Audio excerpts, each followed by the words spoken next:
Polarity reinforcement is part of the jargon of motivational maps, which we use to describe a phenomenon when the motivators are doubly powerful. So just as when motivators can conflict with each other internally, so too they can reinforce each other. So to pick an example that demonstrates this extremely well, if, for example, we have a defender motivator, which is all about security and predictability, and if that's set alongside a creator motivator, 1 and 2, they are in opposition because the defender doesn't want change, but the creator does. But now imagine a situation where you have the defender motivator number 1, but the creator motivator, instead of being number 2, conflicting with it, goes right down and becomes motivator number 9. So the top motivator, we don't want change, but the motivator that does want change is now reduced at the very bottom. So the defender has even more scope to be more powerful. It's like a double surge of energy for the top motivator. So a polarity reinforcement is actually giving the dominant motivator or motivators an extra kick. It's making them even more powerful as opposed to conflicting with them.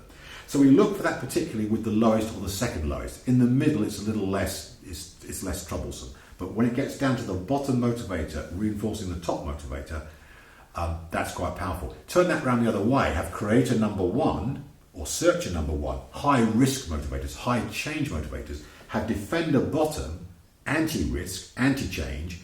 Wow, you're going to get an individual who likes taking risks, who likes taking change. So that's what polarity reinforcement's about. It's the double kick of the motivators.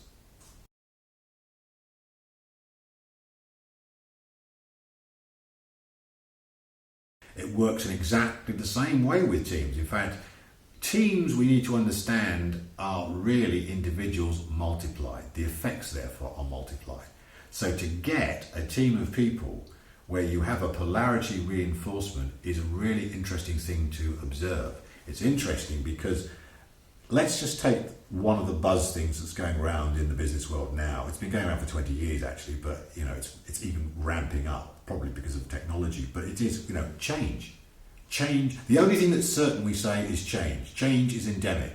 So management is trying all the time to get staff to change their practices, to change their efficiency, to change this, to change that. So what typically you'd want in a profile is maybe a team of people who've got a high change profile. Sounds good, doesn't it?